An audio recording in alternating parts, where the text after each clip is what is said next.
Welcome to the Built World Around You, the podcast where we explore the people, ideas, and innovations shaping residential and commercial construction, as well as all the industries connected to it.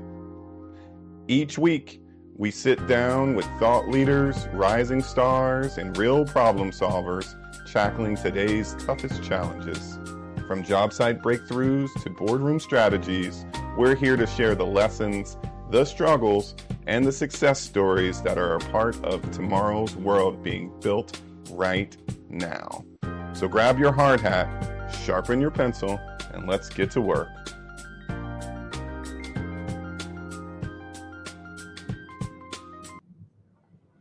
Welcome to another episode of the Built World Around You. I am your host, Bobby Thompson, president of Thompson Group Ventures.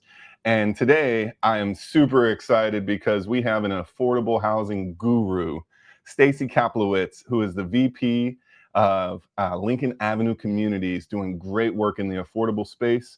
And I can't wait to have a conversation with her. So without further ado, get excited for Stacy Kaplowitz. Stacy. Hi, Bobby. How are you? I'm doing very well. How are you? I'm doing great. Thank you. Yeah. So you're joining me on the virtual stage, and I'm so excited to have this conversation. When we think of housing for all, is a misunderstanding that there's multiple slices of that pie, and that we got to supply housing in all of those spaces. And the affordable or attainable space is that missing component here in the market today, in the industry today. Would you agree with that?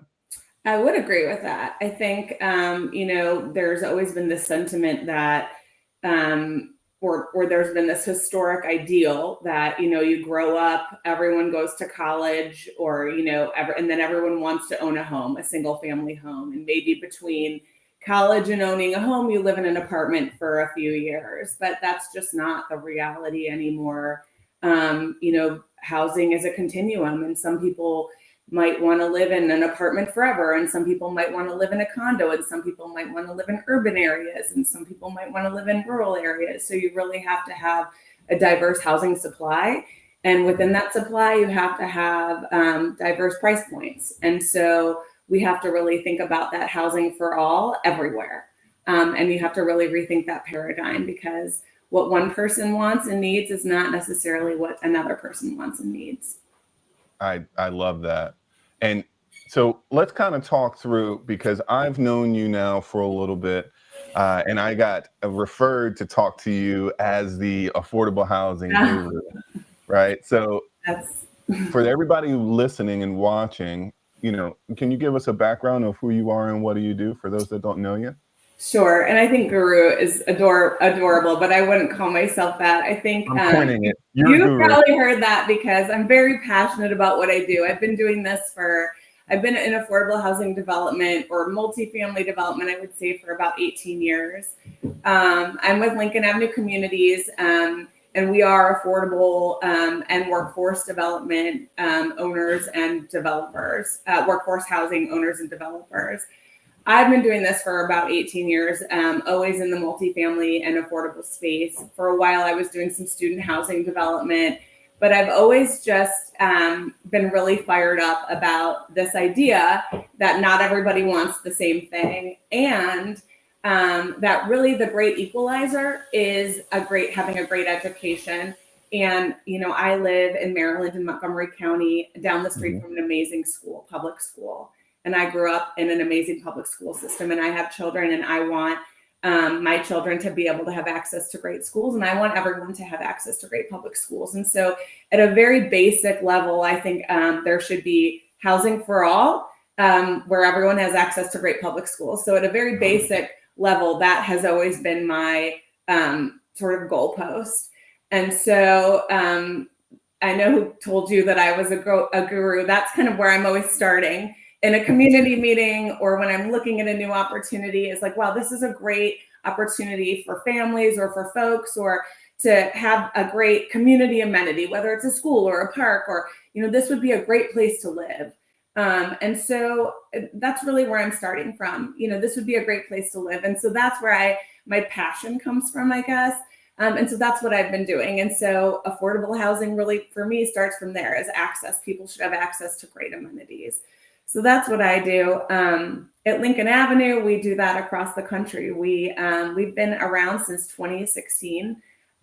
It's phenomenal. We grew out of a family office that was really focused on philanthropy. And our founder was doing a lot of philanthropic investing and thought, wow, affordable housing is impact investing.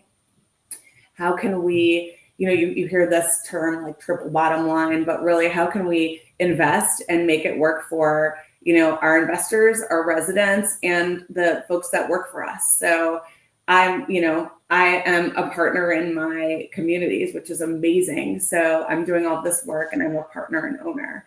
So what's amazing about Lincoln, which is really unique, is the folks that are doing the work on the ground, the boots on the ground, are we are also owners in these communities. So it's a really unique platform, and it really kind of changes the way that we all look at the work we do.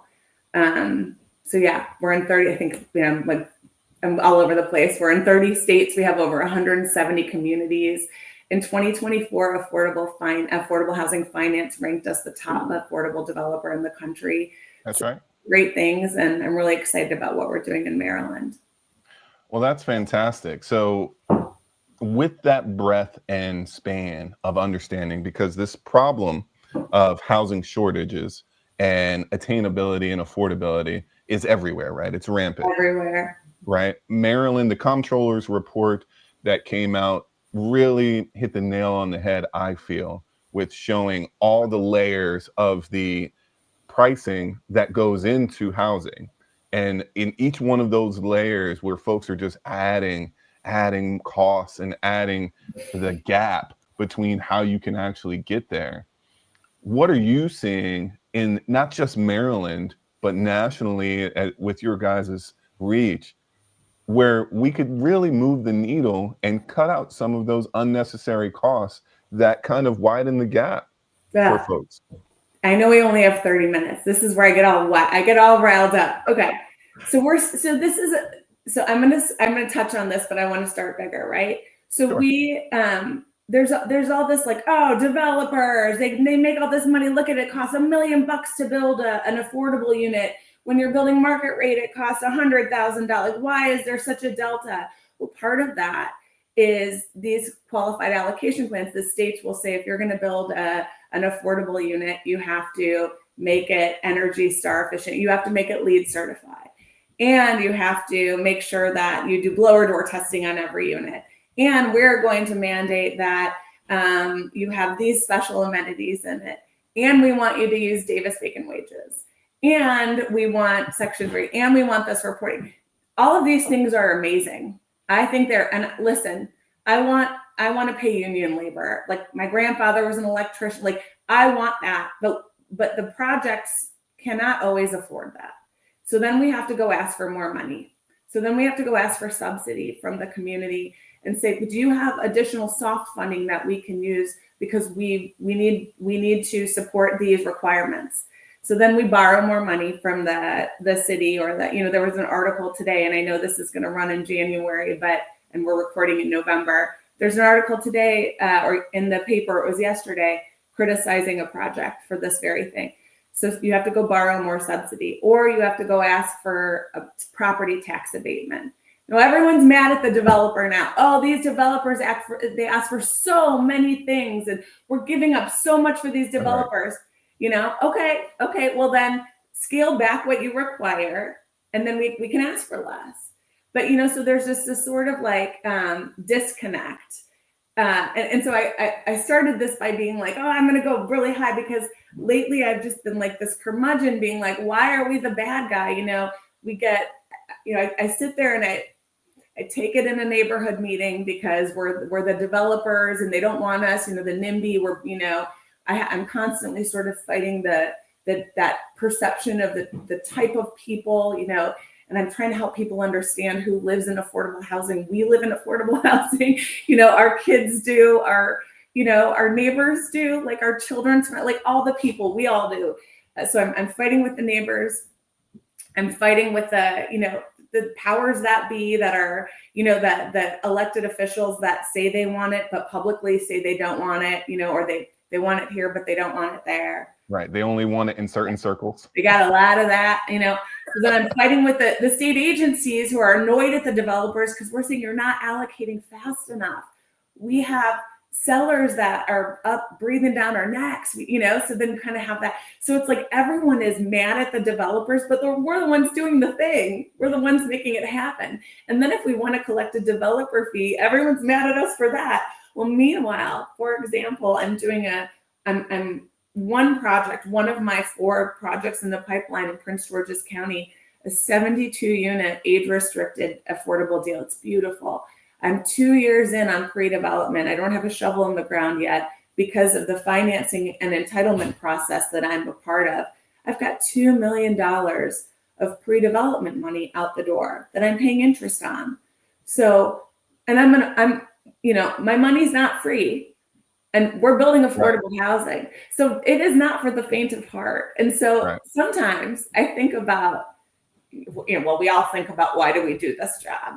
I know why I do it. I absolutely can tell you all the reasons why I do it. But it's really hard. It's really hard to explain to people. People don't have the patience to understand. But you read those articles and they're like, the developers are getting all this money, and I'm like, oh, here we go again, Right. You feel like that, that punching bag that you punch down and it goes back and then it kind of comes back up real slow. And I'm like, that's me, man. That is me. My whole career, because you're like, yes, it sucks that we're asking for $3 million and a full tax abatement. I know. I wish I didn't have to, but you're making me put like 80% masonry on the building. That's exactly right. Right. So this is a great conversation, and I'm going to take this moment because I just got a wink from, it looks like my internet's about to cut out. So I'm going to edit this in post. Okay. My Xfinity guy literally just tapped on my window, and I think he's going to try and disconnect me. So we're at 11 minutes and some change. I've already earmarked it. I'm going to put you backstage for a moment. This is a great conversation. Give me about 5 minutes to sort whatever this is about to happen. I will edit this in post. But we're going to jump right back in. I promise. All right.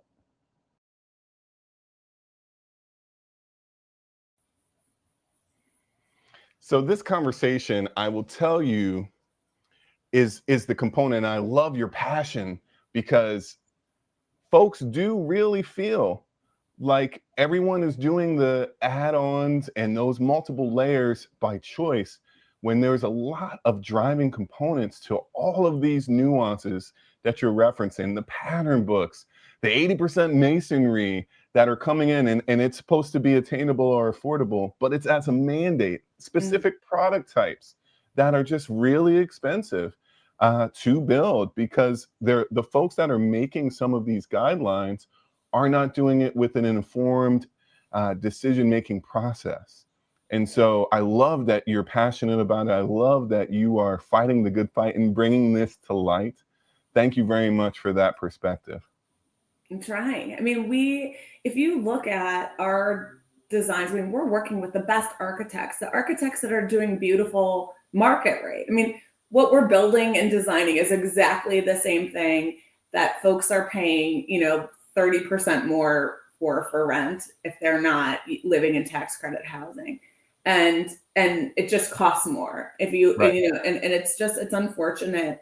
And sometimes, and I think I can be really naive, because sometimes if I could just get reasonable people around a table, if we could just sit around a table, and maybe it's vodka or bourbon, and maybe it's just coffee or tea, like, I don't care. But I think you could really get far if you got the people talking to each other. And I know that can't happen. And there's always, people can hide behind code, and this is like, you have to like change the code, or you have to change the qualified allocation plan. But it just seems like we just create red tape and regulation for the sake of it. Right. And I went to graduate school for public policy, and I often recall one professor who had this goofy old guy, and he would say, the reason the government created bureaucracy is so we can't make terrible decisions quickly.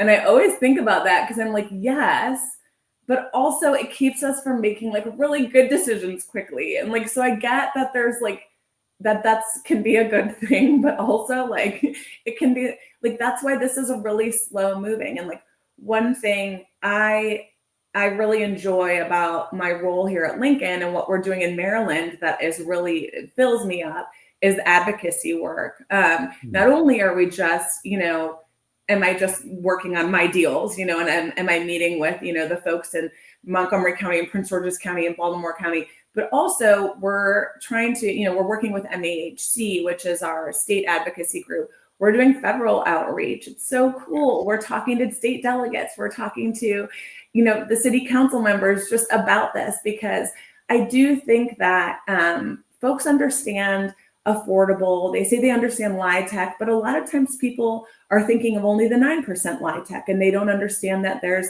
this 4% LIHTC that goes with tax exempt bonds. That's by right. And so there's a lot of nuance that people don't understand. And you can really, if people want to take the time, they can be like, oh, okay, a 4% LIHTC is it's a totally different ball of wax, So I'm trying really hard to do more of that educating when I can, and that advocacy work, because I do think that helps. And frankly, that helps all of my competitors.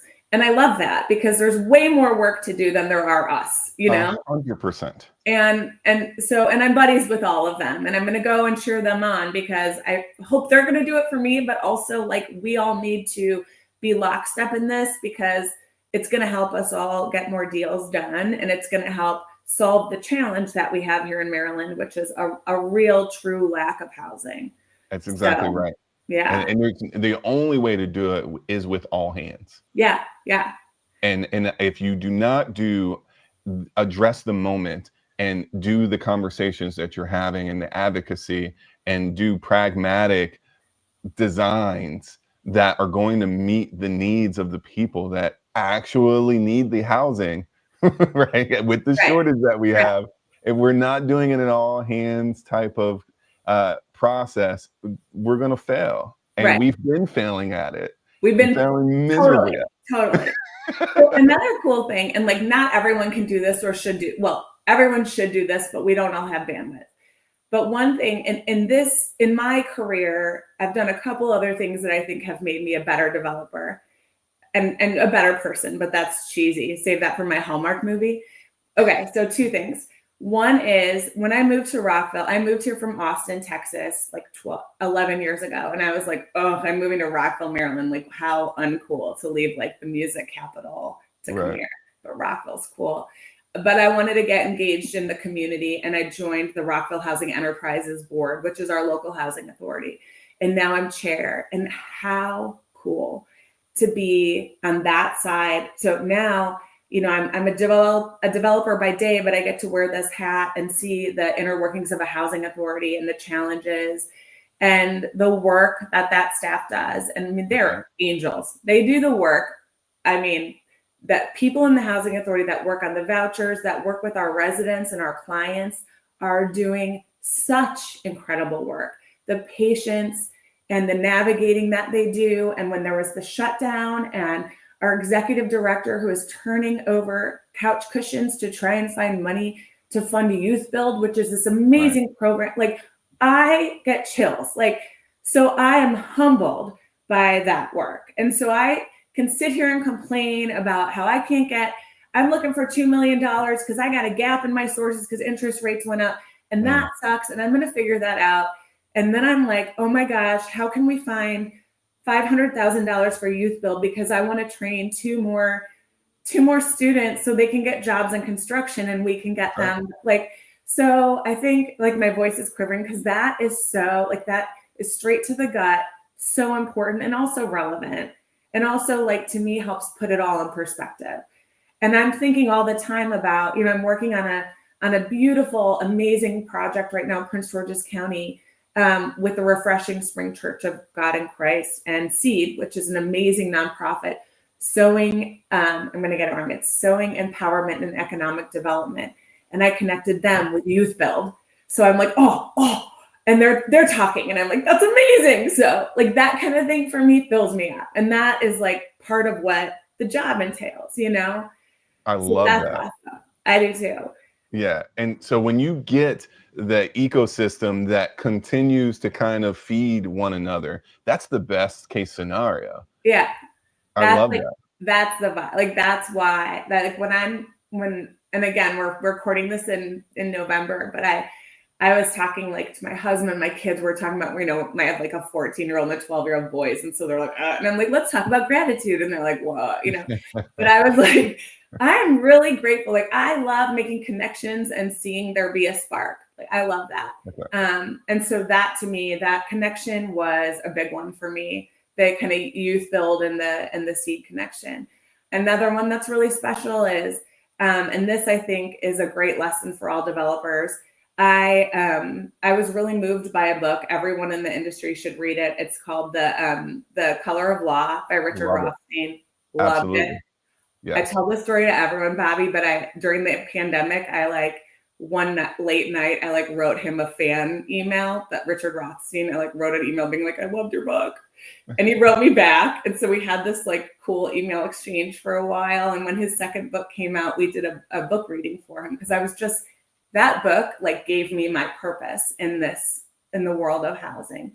And I was trying to get some work going in the east side of town, and I was working with a church, and the reverend at the church was like, you say we're all from the same community because you say we shop at the same grocery store, but you're not. You live on the west side. Like, don't keep saying that. And it really like struck me because I'm like, I'm like naive white girl from the west side saying we're all in the same town, and I felt really like set aback. And Right. he just said it like it is. And he said, you should start coming over here. We have like food distribution at the church. We do it every Tuesday. And so I started doing it. It was a year and a half ago. And every Tuesday that I'm in town, I go. And now I'm like the honorary Jewish member of the Black Baptist Church food ministry. I My love it. kids go when they're home. My sister joins. And now I'm like, what was I thinking when I went into that community meeting and I was like, I'm part of the same community as you, And I was like, I look back at Stacy 2 years ago when I was trying to say, I can relate to this neighborhood. I know what we need. And now 2 years later that I've really gotten to know that the church, the folks in that like immediate neighborhood, like it's completely different than what I thought the neighborhood wanted 2 years ago. And we can't do that on every deal. Every project is not going to be like that. But this is a labor of love for me. This is one, and it's not even a real live project. It was like a vision, and it's still a vision, but it's evolved. And it's like personal. Not every project's gonna be personal, but as a developer, it's you want to think it's transactional, it's business, but when it's affordable and it's a community development project, or it's something that you really have to put your heart into it and take the time and build the relationships, but it's like so worth it. Absolutely. I love that you're sharing that moment of an uncomfortable conversation that you had.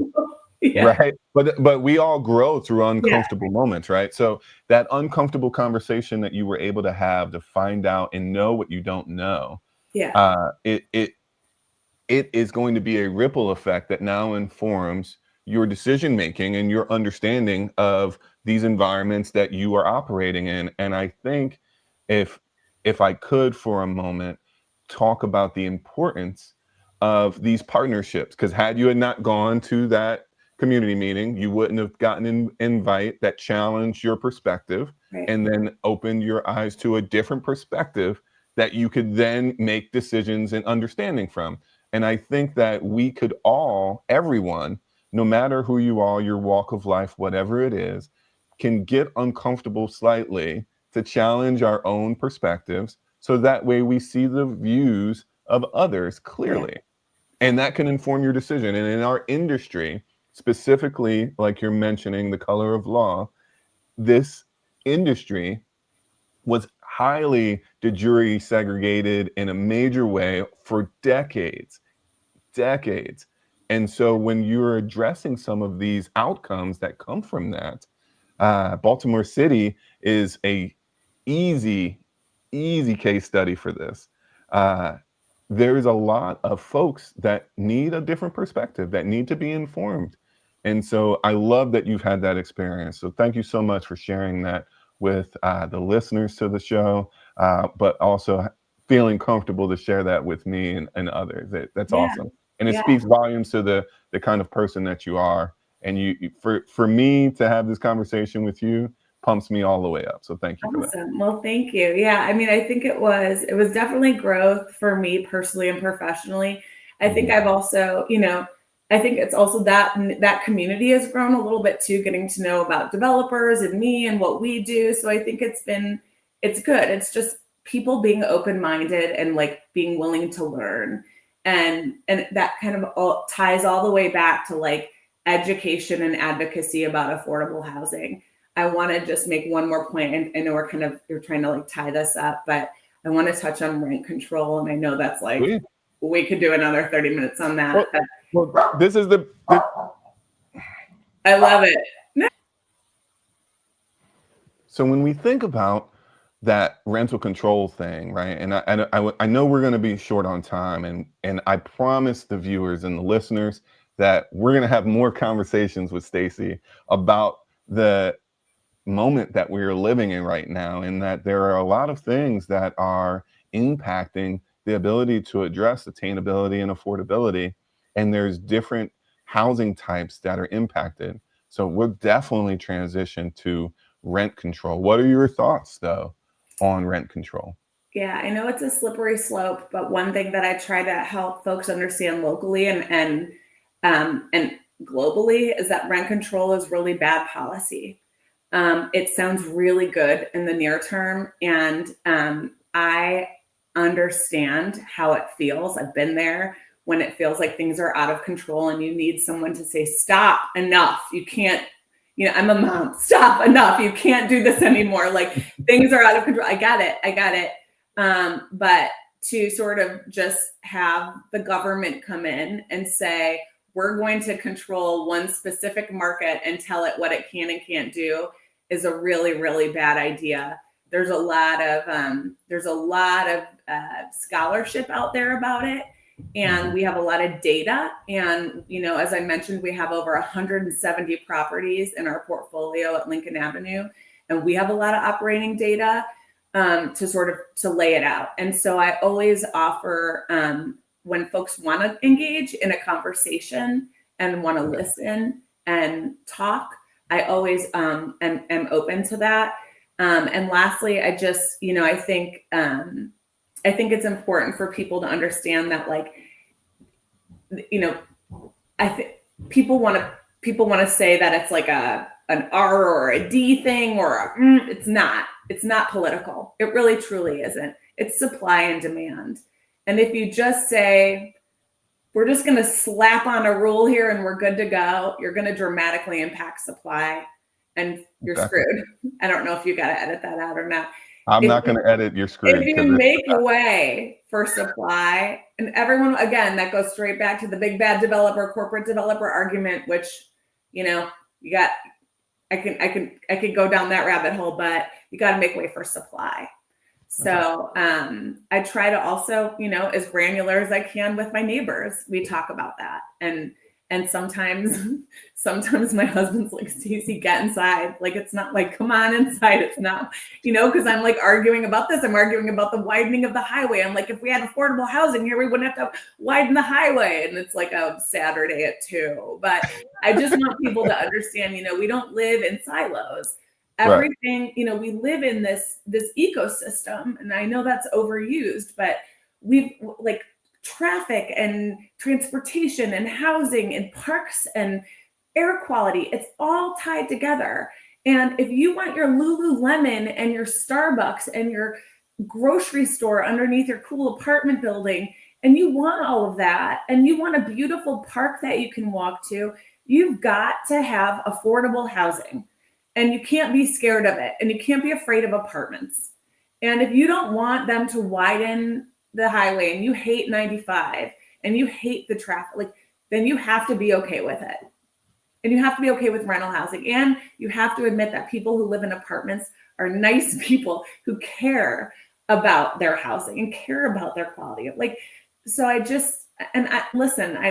my girlfriends in my book club, I have this conversation with. So it's not just like, it's and I have to, I was a NIMBY in my own neighborhood for something that I had to like talk to myself about. So we're all human. And so these are all sort of human feelings. And so we just sort of have to work through them. But at the end of the day, this is a basic need is housing for all. Everyone deserves safe and high quality housing, and every child deserves access to a good education, like hands down. That's it. And seniors should, have nice housing too. But like, to me, like full stop, that's it. No, I love that. And it's that conversation. And again, this is an uncomfortable conversation for many, is that there is an assumption, an unspoken assumption, that folks that live in apartments or that are renting are of a specific type. And then they're not doing it by choice. There's a lot of folks out there, and there's a demographic out there that are doing it by choice because they want to, not because they have to. There are folks that have to as well, but we have to address it in a way that meets everyone where they are. Yeah. And in order to understand each of those pieces of that pie, you have to open your mind and get out of those biases, either unconscious or conscious biases, and understand that it's, like you said, it's a bipartisan thing. Everybody's constituents can benefit for housing for all. Yeah. And that's it. Full stop. Yeah. And like the truth is, it is bipartisan. Like we have support on both sides of the aisle. Yeah. So it's really like, it's like the people we got to get out of their own way, Like I think we've got the electeds. I think at a federal level, we've got the electeds. I think at the state level and the local level is where we really need to continue to do the work. Well, I'm happy that we are absolutely, from a Maryland Building Industry Association standpoint, has been advocating and speaking with the parties and partners, right? DHCD partners, MACO partners. And so there's a lot of conversations leading up to this legislative session. And this is going to air right on the cusp of session. And so can't wait to see you, Stacy. I am sure you're going to be hanging out. We got great irons in the fire and so many good people in Maryland right now doing great things. Absolutely. Yes. So I want to ask you one final question, if I may. Yeah. Because we've talked about a lot, but I would love to know what the future looks like to you in about 3 years. What are your hopes for the future?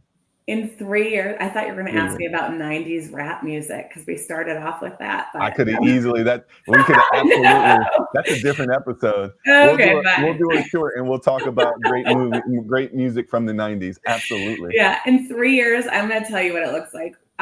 We are going to be cutting the ribbon on Head in Spring, which is going to be this beautiful transformational development down at the Purple Line at the Kenilworth Station that will be built. It's going to have the Jordan Center, which is a beautiful community center, community building, and it's going to have 250 units of intergenerational housing, mixed income housing. We're also going to be cutting the ribbon at the Costello at 8181, which is at the New Carrollton Metro Station.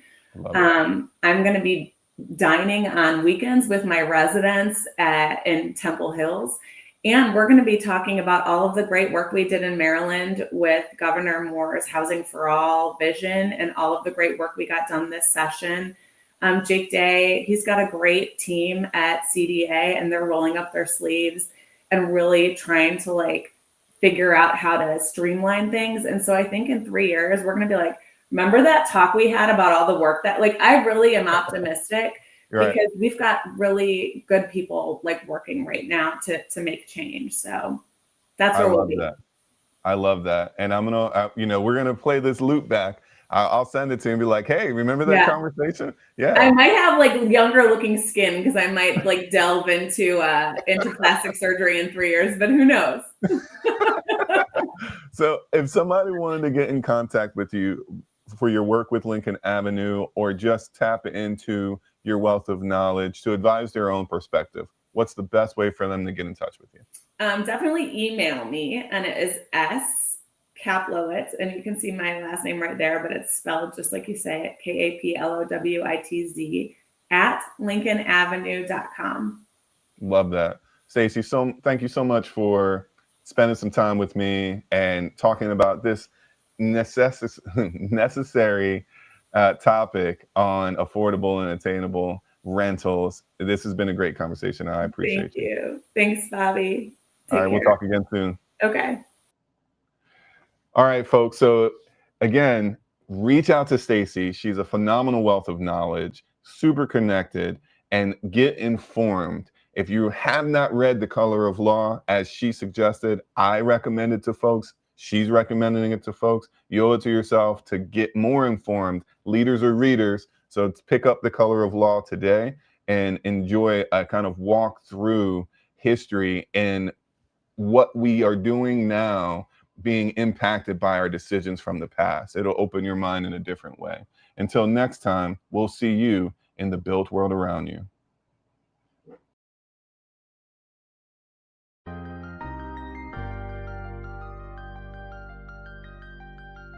Thank you for listening to The Built World Around You.